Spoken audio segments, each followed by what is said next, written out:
blondes and redheads were considered unfortunate, she had a clear pale skin and very large grey eyes which changed like water on a winter's day, sometimes looking black and sometimes silver.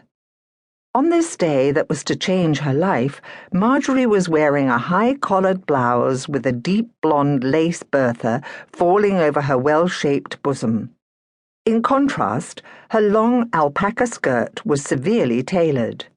Although she had not formally been out anywhere, she wore her hair up. It had been raining heavily all morning, drenching, soaking spring rain.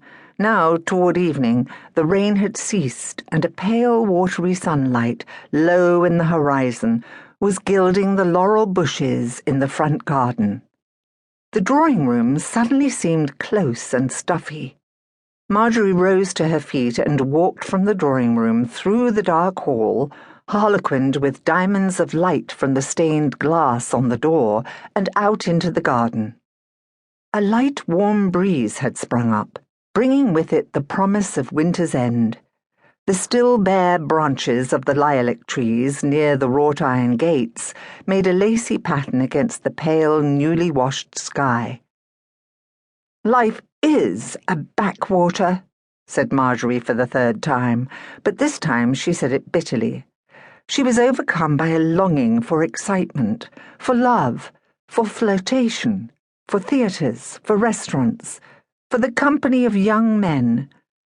The air was full of promises of youth and excitement, promises carried to every young girl in London except Marjorie.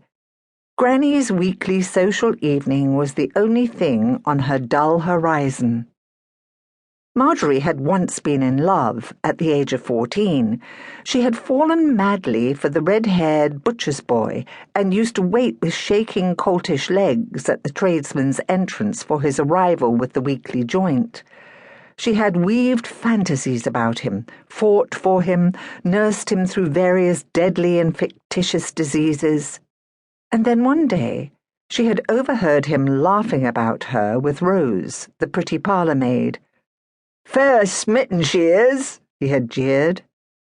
Marjorie's heart had died of humiliation. For weeks she had planned exotic revenges. She would ride her milk-white steed across the common and spurn his grubby peasant soul beneath her silver hoofs. But Marjorie could not even ride. The butcher's boy left for another part of London. The hurt disappeared. But now, as she breathed in the smell of damp grass and dripping evergreens, the memory of those first tremulous, passionate emotions came back to her vividly. She stretched her arms up high to the darkening sky and then dropped them helplessly to her sides. A shaft of white light struck across the lawn. Rose had turned up the gaslight to prepare the drawing-room for grandmother's evening social.